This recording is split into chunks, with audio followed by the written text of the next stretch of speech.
অনুশীলনী 6.2 7 নম্বৰ আৰু 8 নম্বৰ প্ৰশ্ন দুটাৰ সমাধান আজি তোমালোকক কৰি দেখুৱাম মই তো 7 নম্বৰ প্ৰশ্নটোত আছে উপপাদ্য 6.1 ৰ সহায়ত প্ৰমাণ কৰা যে এটা ত্ৰিভুজৰ এটা বাহুৰ মধ্যবিন্দুৰে যোৱা কৈটনা ৰেখাডাল যদি আন এটা বাহুৰ সমান্তৰাল হয় তেনেহলে ৰেখাডাল তৃতীয় বাহুটোক দ্বিখণ্ডিত কৰিব তো আমাৰ প্ৰশ্নটোত কি দিয়া আছে সেই হিচাপত আমি চিত্ৰ অংকন কৰা শিকিব লাগিব প্ৰথমতে তো তোমালোকে যদি প্ৰশ্নটো চাই চিত্ৰটো অংকন কৰিব জানা ভালকৈ তেতিয়া হলে মনত ৰাখিবা যে তোমালোকৰ আধা প্ৰমাণ তাৰ মানে শিকি গলা বুলি এটা অনুমান হ'ব বা আমাৰ কি বস্তু দিয়া আছে প্ৰশ্নটোত ইয়াৰ উপৰি আমি কি বস্তু উলিয়াই এই প্ৰমাণটো কৰিব পাৰো এই সম্পৰ্কেও এটা অনুমান তোমালোকে থিৰাং কৰি ল'ব পাৰিবা এই কাৰণে তোমালোকে প্ৰথমতে প্ৰশ্নটো চাই কেনেকৈ ছবিটো আঁকিব লাগে এই সম্পৰ্কে তোমালোকে নিজে নিজে ভালকে ঘৰত প্ৰেক্টিস কৰিবা এনেকুৱাকে ত্ৰিভুজ এটা অংকন কৰি লবা প্ৰথমতে আৰু সেই ত্ৰিভুজটোৰ নাম দিবা এ বি সি বুলি তো এ বি সি ত্ৰিভুজটো আমি দিলু এতিয়া প্ৰশ্নটোত কি দিয়া আছে তোমালোকে লক্ষ্য যদি কৰা দেখা পাবা যে এটা ত্ৰিভুজৰ এটা বাহুৰ মধ্যবিন্দুৰে যোৱা কৈটনা ৰেখাডাল তাৰ মানে এটা বাহুৰ মধ্যবিন্দু ল'ব লাগিব আৰু সেই বিন্দুৰ মাজেৰে এটা ৰেখা অংকন কৰিব লাগিব আৰু সেই ৰেখাডাল যদি আন এটা বাহুৰ সমান্তৰাল হয় তাৰ মানে ইয়াতে আমাৰ তিনিটা বাহু আছে এ বি বি সি আৰু এ সি গতিকে ইয়াৰ যিকোনো এটা বাহু লৈ তাৰে মধ্যবিন্দু ল'ব লাগিব মানে যদি আমি এ বি বাহুৰ কথা ভাবো তেতিয়া হলে এ বিৰ মধ্যবিন্দু ধৰা হল ডি এতিয়া এই ডি বিন্দুৰ মাজেৰে এটা ৰেখা অংকন কৰিব লাগিব যাতে আমাৰ এই ত্ৰিভুজটোৰে যিকোনো এটা বাহুৰ সমান্তৰাল হয় মানে আমি ধৰি লম যে বিসিৰ সমান্তৰালকৈ এই ৰেখাডাল অংকন কৰিম এতিয়া আমি বিসিৰ সমান্তৰালকৈ ডি বিন্দু মানে এ বিৰ মধ্যবিন্দুৰে যোৱাকৈ এডাল ৰেখা যদি এনেকুৱাকৈ অংকন কৰো সেই ৰেখাডালে কি কৰিব এ সিৰ ধৰা হল ই বিন্দুত ছেদ কৰিব এতিয়া আমাৰ প্ৰমাণটোত কি কৰিব লাগে চাবা তেনেহলে ৰেখাডালে তৃতীয় বাহুটোক দ্বিখণ্ডিত কৰিব তৃতীয় বাহু মানে এতিয়া কি হ'ব আমি প্ৰথম বাহু এ বিৰ মধ্যবিন্দু ডি লৈছো মানে প্ৰথম বাহুৰ কাম শেষ তাৰ পিছত দ্বিতীয় বাহুকো কামত খটুৱাইছো হেতু হল আমাৰ বিসিৰ সমান্তৰালকৈ এইটো আঁকিছো হয়নে নাই ডি ই আৰু বিসি সমান্তৰাল মানে এই বাহুৰো কাম কৰিলো বিসিৰো কাম কৰিলো এতিয়া তৃতীয় বাহু তেনেহলে বাকি থাকিল কোনটো এ সি গতিকে এই এ সি বাহুটোক কি কৰিব দুটা অংশত ভাগ কৰিব আৰু সেই অংশ দুটা সমান সমান হ'ব বুলি প্ৰমাণটো কৰিব লাগে মানে এ ই ইকুৱেল টু ই সি দেখুৱাব লাগে এতিয়া কি বস্তু দিয়া আছে কি কৰিব লাগিব সেইখিনি বস্তু আমি সুন্দৰভাৱে এনেকুৱাকৈ লিখি লম তো প্ৰথমতে লিখিবা যে কি দিয়া আছে তো কি দিয়া আছে আমাৰ ত্ৰিভুজ এ বি সি দিয়া আছে আৰু সেই ত্ৰিভুজ এ বি সিৰ ক্ষেত্ৰত ডি ই আৰু বি সি ৰেখাডাল সমান্তৰাল বুলি দিয়া আছে ডি ই সমান্তৰাল বি সি আৰু কি দিয়া আছে ডি বিন্দুটো এ বিৰ মধ্যবিন্দু মানে A D equal to D B A D equal to D B এইখিনি বস্তু দিয়া আছে এতিয়া প্ৰমাণ কি কৰিব লাগিব আমি প্ৰমাণ কৰিব লাগে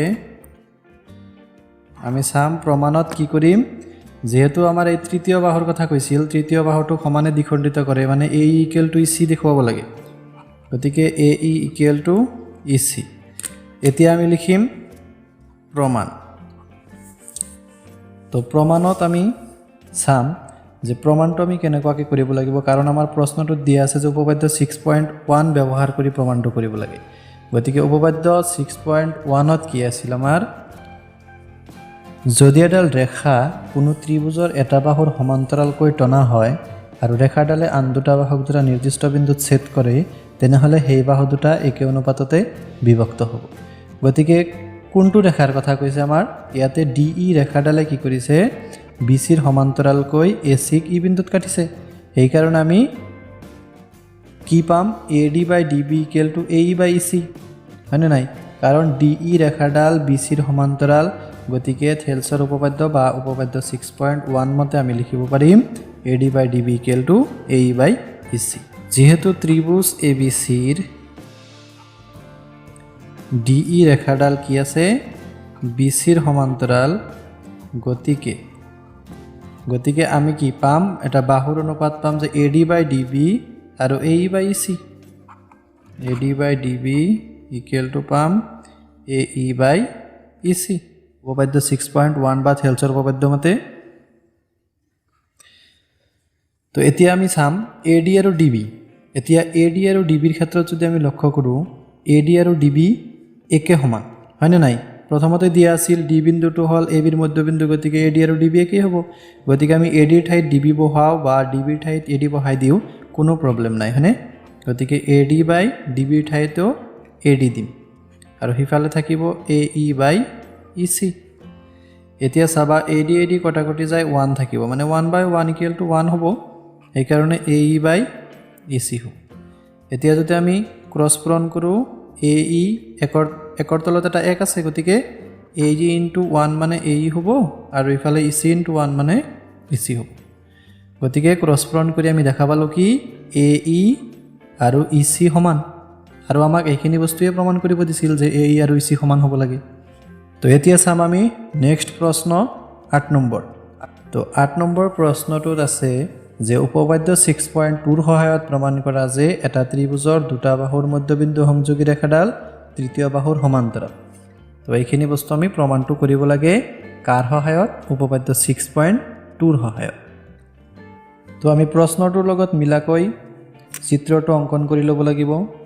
তো চিত্ৰটোত কি দিয়া আছে আমাৰ, প্ৰথমতে দিছে যে এটা ত্ৰিভুজৰ দুটা বাহুৰ মধ্যবিন্দু সংযোগী ৰেখা ল'ব লাগিব।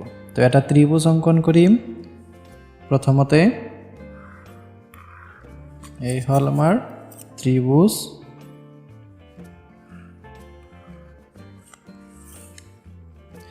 এই ত্ৰিভুজটোৰ ক্ষেত্ৰত কি কৈছে আমাৰ, যিকোনো দুটা বাহু ল'ম। এই ত্ৰিভুজটোৰ ক্ষেত্ৰত যিকোনো দুটা বাহু ল'ম, এইকেইটাৰ নাম দিবা। যিকোনো দুটা বাহু ধৰা আমি AB আৰু AC ল'লোঁ। তো এই দুটা বাহুৰ মধ্যবিন্দু ল'ব লাগিব। প্ৰশ্নটোত চাবা তোমালোকে লক্ষ্য কৰিবা ABৰো মধ্যবিন্দু ল'ম বা ACৰো এটা মধ্যবিন্দু ল'ম। তো এইটো আমি D নাম দিম, এইটোৰ নাম E দিম। তো এই দুটা মধ্যবিন্দু সংযোগী ৰেখা হ'ব লাগিব, তেনেহ'লে DE ৰেখা হ'ব মধ্যবিন্দু সংযোগী ৰেখাডাল। গতিকে এই DE ৰেখাডাল আমাৰ তৃতীয় বাহু মানে BCৰ সমান্তৰাল বুলি প্ৰমাণ কৰিব লাগে। এইটো আমাৰ প্ৰশ্ন 8 নম্বৰৰ উল্টা প্ৰশ্ন, তাৰমানে এইটো সলিউশনটো উল্টা হিচাপত গ'লে ইয়াৰ আনসাৰ ওলাই যাব।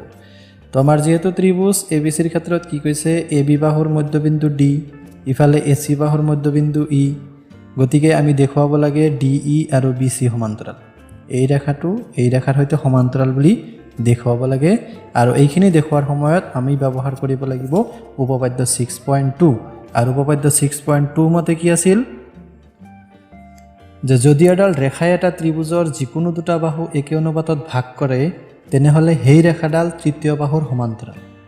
তাৰমানে যদি কোনো এটা ৰেখাই কি কৰিছে, ধৰা আমাৰ AB আৰু AC বাহুটোক কি কৰিছে সমান অনুপাতত যদি ভাগ কৰে এই DE ৰেখাডালে, তেতিয়া এই ত্ৰিভুজৰ ক্ষেত্ৰত তৃতীয় বাহু BC হ'ব। আৰু তৃতীয় বাহু মানে যদি কনচেপ্টটো ক্লিয়াৰ হোৱা নাই, তেতিয়া মই তোমালোকক আৰু একবাৰ কৈ দিছোঁ, কাৰণ আমাৰ ত্ৰিভুজৰ তিনিটা বাহু থাকে, এটা হ'ল AB, এটা হ'ল AC, এটা BC। ইয়াৰে এই তিনিটা বাহু তাৰমানে আমি চিৰিয়েলি কামত খটুৱাম, আৰু শেষত যিটো বাকী থাকিব সেইটোৱে হ'ব তৃতীয় বাহু। মানে আমাৰ AB বাহুৰ ক্ষেত্ৰত D বিন্দুটো লৈছিলোঁ, গতিকে এইটো বাহু ইউজ হ'ল। তাৰপিছত AC বাহুৰ মধ্যবিন্দু E লৈছিলোঁ, সেইটো আমাৰ ইউজ হ'ল। এতিয়া আমাৰ ইউজ নোহোৱা বাহু কি আছে, BCক একোৱে কৰা নাই আমি, গতিকে এইটোৱে তৃতীয় বাহু হ'ব।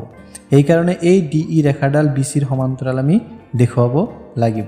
আৰু তোমালোকে যদি প্ৰমাণটো এনেকুৱাকৈ কৰা যে BC আৰু AC বাহুৰ মধ্যবিন্দু লৈ কৰিবা তথাপি হ'ব, বা AC আৰু BCৰ বাহুৰ মধ্যবিন্দু লৈ কৰিবা তথাপি হ'ব, মানে সেইটো কোনো ধৰাবন্ধা নিয়ম নাই। গতিকে ইয়াৰ পৰা তুমি যিকোনো দুটা বাহু ল'বা, সেই বাহু দুটাৰ মধ্যবিন্দু সংযোগ কৰিবা, মধ্যবিন্দু সংযোগী ৰেখাডাল কি হ'ব, তৃতীয় যিটো বাহু থাকিব, বাকী যিটো বাহু থাকিব সেই বাহুটোৰ সমান্তৰাল হ'ব বুলি আমি দেখুৱাব লাগিব। প্ৰশ্নটো চাই তোমালোকে নিশ্চয় ছবিটো কেনেকৈ আঁকিব লাগে আৰু ছবিটোৰ পৰা কি কি কথা বুজি পাব লাগে সেইখিনি বস্তু নিশ্চয় গম পালা। এতিয়া আমি কি কি দিয়া আছে আৰু কি প্ৰমাণ কৰিব লাগিব, আৰু প্ৰমাণখিনি আমি ষ্টেপ বাই ষ্টেপ কৰি যাম। তো প্ৰথমতে দিয়া আছে হিচাপত লিখিবা, কি দিয়া আছে, ত্ৰিভুজ ABCৰ খুব বেছি দিয়া নাই, যিখিনি দিয়া আছে তথাপি লিখিব লাগিব। আমাৰ ABৰ মধ্যবিন্দু D দিয়া আছে আৰু ACৰ মধ্যবিন্দু E দিয়া আছে, গতিকে আমি AD ইকুৱেল টু DB আৰু AE ইকুৱেল টু EC লিখিব পাৰোঁ, অসুবিধা নাই। গতিকে আমি লিখিম AD ইকুৱেল টু DB আৰু AE ইকুৱেল টু EC, কাৰণ কি D আৰু E মধ্যবিন্দু আছিল। আৰু যদি তোমালোকে এনেকুৱাকৈ লিখা যে ত্ৰিভুজ ABCৰ D আৰু E ক্ৰমে AB আৰু AC ৰ মধ্যবিন্দু, তথাপি হ'ব, অসুবিধা নাই, যেনেকৈ নিলিখা কিয় হ'ব।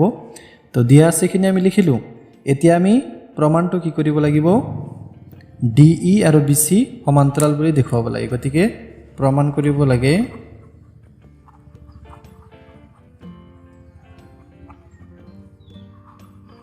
কৰিব লাগে কি আমি যে DE প্যাৰালেল BC বা DE সমান্তৰাল BC।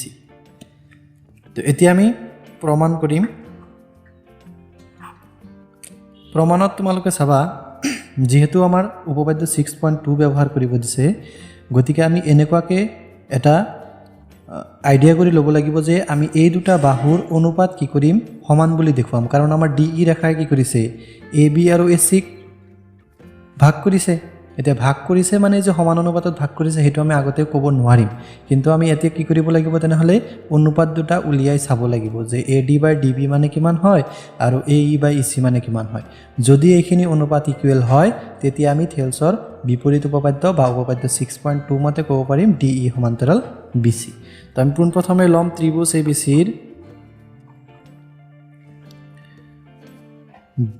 DE ৰেখাই AB আৰু AC ক্ৰমে ক'ত ক'ত কাটিছে, D আৰু E বিন্দুত কাটিছে। তো এইখিনি বস্তু বুজি পালা। এতিয়া যদি DE ৰেখাই AB আৰু AC কাটিছে, তেতিয়াহ'লে AB ৰেখাটোক ভাগ কৰিছে। এইকাৰণে আমি AD আৰু DBৰ অনুপাত আৰু ইফালে AE আৰু ECৰ অনুপাত লৈ চাম। এতেকে আমি লিখিম কি AD by DB equal to কিমান হয় চাম। তো AD বাই DBৰ ঠাইত আমাৰ AD আৰু DB কিন্তু সেম হ'ব যোগটো, কাৰণ D বিন্দুটো ABৰ মধ্যবিন্দু বুলি দিয়া আছে। আৰু ইয়াতে আমি দিয়া আছে হিচাপত লিখিছিলোঁ যে AD ইকুৱেল টু DB। যদি AD আৰু DB ইকুৱেল হয়, তেতিয়াহ'লে সিহঁতৰ অনুপাত কি হৈ যাব, 1 হৈ যাব। বা এনেকৈ যদি কৰা যে ADৰ সলনি আমি AD ৰাখিলোঁ আৰু DBৰ সলনি কি ৰাখিম, AD, কাৰণ AD আৰু DB ইকুৱেল। গতিকে AD কেঞ্চেল যায়, কি থাকিব, 1 থাকিব। কাৰণ আমি ক'ব পাৰিম AD আৰু DBৰ অনুপাত হ'ল 1, গতিকে এইটো 1 নম্বৰ দিয়া। আকৌ আমি ইফালে AE আৰু ECৰ অনুপাত লৈ চাম। আকৌ AE ডিভাইডেড বাই EC কিমান হ'ব, AE আৰু EC একে সমানেই হ'ব, কাৰণ ইটো আছিল আমাৰ ACৰ মধ্যবিন্দু আৰু ইয়াতে আমি লিখিছোঁ সেইকাৰণে AE ইকুৱেল টু EC। গতিকে AE ইকুৱেল টু ECৰ ঠাইতো আমি কি কৰিব পাৰিম, AE দিব পাৰিম। গতিকে এনেকুৱাকৈ দিলে কটাকটি যায়, কি থাকিব, 1 থাকিব। তাৰ মানে বুজা গ'ল যে AD বাই DB মানেও 1, AE বাই EC মানেও 1। তাৰ মানে আমি ক'ব পাৰিম কি AD by DB equal to AE by EC, কাৰণ ৰাইট হেণ্ড ছাইড ইকুৱেল আছে। এতেকে 1 আৰু 2ৰ পৰা আমি পাম AD by DB equal to AE by EC। এতেকে উপপাদ্য 6.2ৰ পৰা আমি কি ক'ব পাৰিম, যেহেতু AD by DB equal to AE by EC হ'ল, গতিকে এই DE ৰেখাডাল কি হ'ব, তৃতীয় বাহু মানে BC বাহুৰ সমান্তৰাল হৈ যাব। গতিকে আমি এইখিনি বস্তু এতিয়া লিখিলেই আমাৰ কমপ্লিট হৈ যাব। গতিকে ইয়াতে ধুনীয়াকৈ লিখি দিবা যে DE সমান্তৰাল BC, আৰু এইখিনি হ'ব আমাৰ প্ৰুফ।